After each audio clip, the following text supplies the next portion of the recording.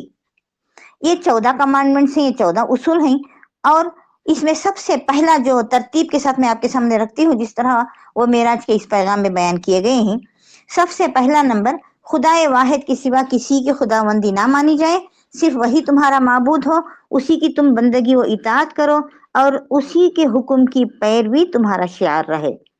اگر اس کے علاوہ کسی اور کا اقتدار اعلیٰ، کسی اور کو بڑا تم نے تسلیم کر لیا، خواہ وہ اللہ کے سوا کوئی غیر ہو یا تمہارا اپنا نفس، کبھی کبھار لوگ کیا کہیں گے والی بات آ جاتی ہے، اللہ کا ڈر نکل جاتا ہے، لوگوں کا ڈر سما جاتا ہے اور ہماری نفسانی خواہشات پوری ہونے کا ہیلا بن جاتی ہے۔ نہیں تو کہا گیا کہ تمہارا اپنا نفس یا کوئی غیر اگر کوئی بڑا تم نے تسلیم کر لیا تو آخر کار تم قابل مذمت بن کر رہو گے، قابل مذمت یعنی ذلیل و خوار ہو کر رہ جاؤ گے اور ان برکتوں سے محروم ہو جاؤ گے جو صرف اللہ کی تائید سے ہی حاصل ہوا کرتی ہے۔ تو یہ صرف ایک مذہبی عقیدہ ہی نہیں تھا، بلکہ اس سیاسی نظام کا جسے بعد میں مدینہ پہنچ کر نبی اکرم صلی اللہ علیہ وسلم نے قائم کیا، اولین بنیادی اصول بھی تھا، یعنی فاؤنڈیشن جو کہتے ہیں، اس کی پوری عمارت اس نظریے پر اٹھائی گئی تھی کہ خداوند عالم ہی ملک کا مالک اور بادشاہ ہے اور خدا کی شریعت ہی ملک کا قانون ہے۔ یہ بات بتائی گئی، یہ قانون نافذ کیا گیا۔ پھر دوسرا جو بتایا گیا، انسانی حقوق میں سب سے اہم اور مقدم حق والدین کا ہے۔ اولاد کو والدین کا مطیع، خدمت گزار اور ادب شناس ہونا چاہیے۔ معاشرے کا، سوسائٹی کا اجتماعی اخلاق ایسا ہونا چاہیے جس میں اولاد والدین سے بے پرواہ، بے نیاز اور سرکش نہ ہو، بلکہ ان سے نیک سلوک کرے، ان کا احترام ملحوظ رکھے اور بڑھاپے میں جب کہ وہ لاچار ہو جاتے ہیں ان کی وہی ناز برداری کرے جو کبھی بچپن میں وہ اس کی کر چکے ہیں۔ ٹھیک ہے، تو جو خدا اور رسول کے بعد والدین کو سب سے زیادہ اہمیت دیتے ہیں، ان چیزوں نے ہمیشہ ہمیشہ کے لیے یہ اصول طے کر دیا کہ اسلامی ریاست اپنے قوانین اور انتظامی احکام کے ذریعے خاندان کو کمزور کرنے کی بجائے مضبوط اور محفوظ کرنے کی کوشش کرے گی۔ کوئی اولڈ ایج ہوم، کوئی یتیم خانہ کی ضرورت ہی نہیں تھی اس وقت جب کہ یہ احکامات نازل ہوئے۔ ٹھیک ہے، پھر تیسرا جو حکم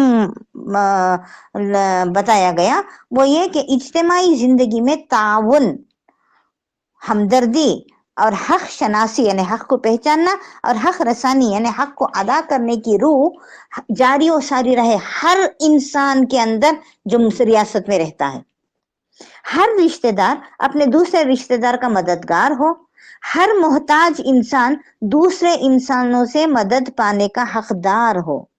یہ ایک مسافر جس بستی میں بھی جائے اپنے آپ کو مہمان نواز لوگوں کے درمیان پائے۔ یہ قانون لاگو کرنا تھا اور یہ قانون لاگو کیا گیا تو جنت بن گئی دنیا صحابہ اکرام کے لیے۔ ٹھیک ہے، سوسائٹی میں حق کا تصور اتنا وسیع ہو کہ ہر شخص ان سب انسانوں کے حقوق اپنے اوپر لازم محسوس کرے جن کے درمیان وہ رہتا ہے۔ ان کی کوئی خدمت کرے تو یہ سمجھے کہ وہ ان کا حق ادا کر رہا ہے، احسان نہیں بلکہ حق ادا کر رہا ہے، اور اگر کسی خدمت کے قابل نہ ہو تو معذرت کرے اور خدا سے فضل مانگے تاکہ وہ دوسروں کے کام آ سکے۔ تو اس دفعہ یہ جو اصول بتایا گیا، اس دفعہ کی بنیاد پر مدینے کے معاشرے میں صدقات واجبہ اور صدقات نافلہ کے احکام دیے گئے۔ صدقات واجبہ یعنی کمپلسری صدقہ جسے زکوٰۃ کہتے ہیں، اور صدقات نافلہ یعنی خیر خیرات وصیت، وراثت اور وقف کے ذریعے مقرر کیے گئے۔ یتیموں کے حقوق کی حفاظت کا انتظام کیا گیا۔ ہر بستی پر مسافر کا یہ حق قائم کیا گیا کہ کم از کم 3 دن تک اس کی ضیافت کی جائے، وہ کوئی بھی ہو مسافر۔ اور پھر اخلاقی تعلیمات کے ذریعے پوری سوسائٹی میں فیاضی، ہمدردی اور تعاون، ایک دوسرے کی سپورٹ کی ایسی روح پھونک دی گئی کہ لوگوں کے اندر قانونی رائٹس کے علاوہ قانونی حقوق کے علاوہ اخلاقی حقوق کا ایک وسیع تصور پیدا ہو گیا، اور اس کی بنا پر لوگ خود بخود ایک دوسرے کے ایسے حق بھی پہچاننے لگے اور ادا کرنے لگے جو کسی قانون کے زور سے نہ مانگے جا سکتے تھے، نہ دلوائے جا سکتے تھے۔ تو اس طرح ان کا تزکیہ کیا گیا اور ان کی روحوں کو پاک کر دیا گیا۔ ٹھیک ہے، اس کے بعد چوتھی بات جو بتائی گئی، لوگ اپنی دولت کو غلط طریقوں سے ضائع نہ کریں۔ فخر اور ریا اور نمائش کے خرچ، عیاشی اور فسق و فجور کے خرچ جو انسان کی حقیقی ضروریات اور مفید کاموں میں صرف ہونے کی بجائے دولت کو غلط راستوں میں بہاتے ہیں، دراصل اللہ کی نعمت کا کفران ہے۔ جو لوگ اس طرح اپنی دولت کو خرچ کرتے ہیں وہ حقیقت میں شیطان کے بھائی ہیں، اور ایک صالح معاشرے کا، ایک بہترین سوسائٹی کا فرض ہے کہ ایسے بے جا صرف مال کو اخلاقی تربیت کے ذریعے بھی اور قانونی پابندیوں کے ذریعے بھی روک دے۔ تو مدینے کی سوسائٹی میں ان دونوں دفعات کو مختلف طریقوں سے اپلائی کیا گیا۔ ایک طرف فضول خرچی اور عیاشی کی بہت سی صورتوں کو قانونی جرم قرار دیا گیا، دوسری طرف قانونی تدابیر سے بھی اور اخلاقی تدابیر سے بھی بے جا صرف مال کی روک تھام لگائی گئی۔ تیسری طرف حکومت کو یہ اختیارات دیے گئے کہ اسراف کی جو کھلم کھلے صورتیں نظر آتی ہیں وہ انتظامی احکام کے ذریعے سے روک دیں، اور جو لوگ اپنے مال میں بہت زیادہ ناروا طریقوں سے فضول خرچی کرنے لگے ان کی جائیداد کو ٹیمپرری طور پر خود اپنے انتظام میں لے لیں۔ ان تدابیر کے علاوہ سوسائٹی میں ایک ایسا ماحول پیدا کیا گیا کہ جو فضول خرچیوں پر واہ واہ کرنے کے بجائے ملامت کرے، تھو چھی کرے، اور اخلاقی تعلیم کے ذریعے افراد کے نفس کی اصلاح بھی کی گئی۔ یعنی جہاں کہیں فضول خرچی ہو تو واہ واہ کے نعرے لگانے کے بجائے ایک ملامت کرے اور ان کے ضمیروں کو جھنجھوڑے۔ ٹھیک ہے، تو اس طرح کا انتظام کیا گیا۔ پھر پانچویں جو بات آتی ہے، لوگوں میں اتنا اعتدال ہونا چاہیے کہ وہ نہ تو بخیل بن کر دولت کی گردش کو روکیں اور نہ فضول خرچ بن کر اپنی معاشی طاقت کو ضائع کریں۔ دو بھی منع کیا گیا، فضول خرچ کر کے خود ایسی حالت آ جائے کہ دوسروں کے سامنے ہاتھ پھیلائیں، اس سے بھی منع کیا گیا، اور دولت کو ضرورت کے وقت بھی نہ خرچ کر کے روک کے رکھنے کو بھی منع کیا گیا۔ معاشرے کے افراد میں توازن، بیلنس کی ایک ایسی صحیح حس پائی جانی چاہیے کہ وہ بجا خرچ سے باز بھی نہ رہیں اور بے جا خرچ کی خرابیوں میں مبتلا بھی نہ ہوں۔ تو پھر چھٹویں بات یہ بتائی گئی کہ اللہ نے اپنے رزق کو تقسیم کا جو نظام قائم کیا ہے، انسان اپنی مصنوعی تدبیروں سے، اپنے ٹیمپرری آرٹیفیشل پلاننگوں سے اس میں دخل انداز نہ ہو، خدا کی قدرت میں دخل اندازی نہ کرے۔ اللہ رب العالمین کی بہت ساری مصلحتیں ہیں جن کی بنا پر اللہ رب العالمین مال رزق کی تقسیم یکساں نہیں کرتا، کسی کو زیادہ دیتا ہے، کسی کو کم دیتا ہے، لیکن اللہ رب العزت کی ایک حکمت یہ ہے کہ اللہ رب العالمین ہر ایک کو ایک دوسرے کا ڈیپینڈنٹ بنانا چاہتا ہے۔ دیکھیے، دولت مند کے پاس دولت ہوتی ہے لیکن طاقت نہیں ہوتی، کام کرنے کی اہلیت نہیں ہوتی، اور غریبوں کے پاس طاقت رہتی ہے، کام کرتے ہی پیسوں کی ضرورت ہوتی ہے، تو پیسوں کے لیے وہ ان دولت مندوں کے ڈیپینڈ ہوتے ہیں اور دولت مند لوگ غریبوں کے ڈیپینڈ ہوتے ہیں۔ تو اس طرح کنیکٹیوٹی رہتی ہے۔ اگر تمام کے تمام کو دولت مل جاتی تو نہ کوئی کسی کو دیکھتا، نہ کسی کی پرواہ کرتا، نہ کسی سے ہمدردی کرتا، نہ کسی کے کام آتا، کچھ بھی نہ ہوتا۔ یہ اللہ کی مصلحتیں ہیں، بہت ساری مصلحتیں ہیں جن کو وہ خود ہی بہتر جانتا ہے۔ لہذا ایک صحیح معاشی نظام وہی ہے جو اللہ کے مقرر کیے ہوئے طریقوں سے قریب تر ہو، جو اللہ نے مقرر کیے ہیں انہی پر عمل کرتے ہوئے زندگی کو گزارا جائے۔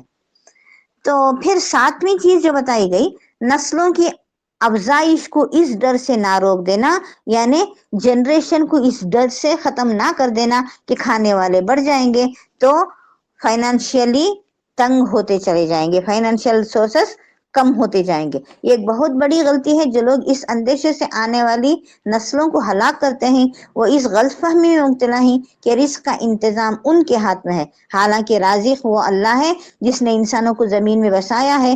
پہلے آنے والوں کے لیے بھی رزق کا سامان اسی نے کیا تھا اور بعد کے آنے والوں کے لیے بھی وہی سامان کرے گا۔ ہم دیکھتے ہیں کہ پہلے دنیا کتنی کم تھی، پاپولیشن کتنا کم تھا، ان کے لیے بھی کھانے کا انتظام فراوانی کے ساتھ تھا۔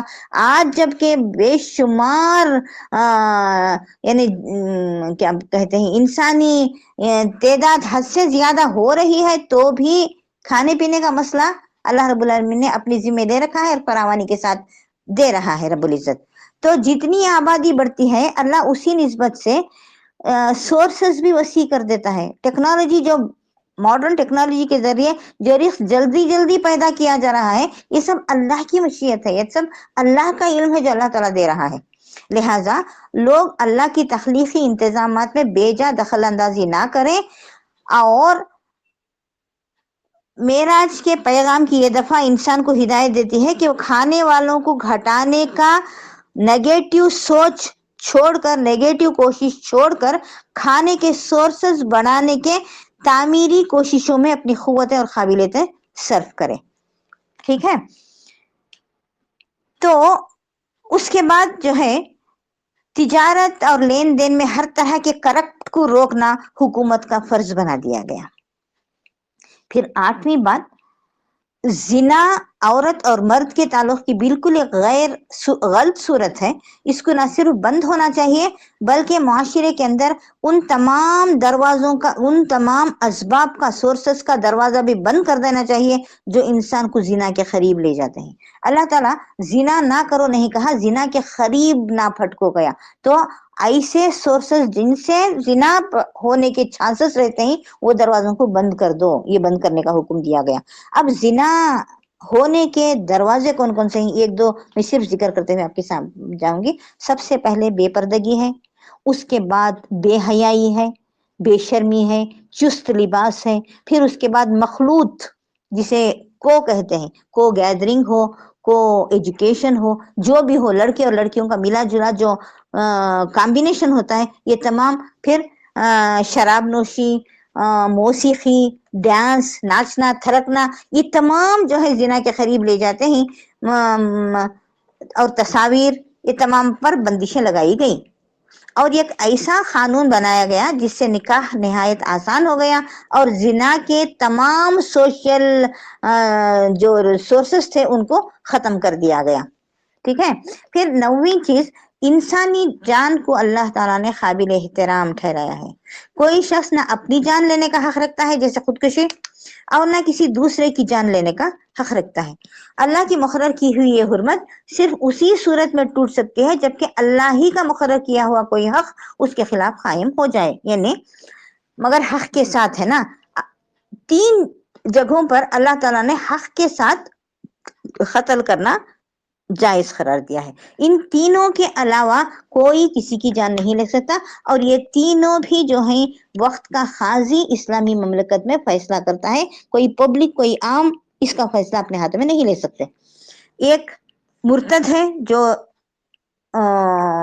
کیا کہتے ہیں اسلام سے پھر گیا، یا ایک دوسرا کوئی شخص جو عمدن جان بوجھ کر قتل کیا ہو، اور تیسرا کسی شادی شدہ مرد یا عورت نے زنا کا ارتکاب کیا ہو۔ تو یہ آتے یہ تمام چیزیں، اور پھر جنگ میں بھی اسلام اور کفر کے درمیان جب جنگ ہوتی ہے تو کفر کو ختم کرنے کے لیے کافروں کو قتل کیا جاتا ہے، یہ تمام اللہ نے اجازت دی ہے۔ اس کے علاوہ کسی انسان کا قتل اللہ نے حرام کر دیا ہے، تو یہ بات بتائی گئی۔ اچھا، پھر حق قائم ہو جانے کے بعد بھی خون ریزی صرف اسی حد تک ہونی چاہیے، یہ جو میں نے بتائے ہیں، مرتد کا، شادی شدہ زانی کا، پھر جنگ میں کفر کا، پھر کوئی عمدن قتل کیا ہو تو اس کا بدلہ قتل کرنے کا، یہ تمام باتوں کی چیزیں جہاں تک حق کا تقاضا ہے اسی حد تک قتل کرنا ہے۔ قتل میں اسراف کی تمام صورتیں بند ہونی چاہیے۔ مثلا جوش انتقام میں مجرم کے علاوہ ان کے ساتھ دوسروں کو بھی مار دینا، ان کے بھائی ملے مار دیے، ان کے باپ ملے مار دیے، تو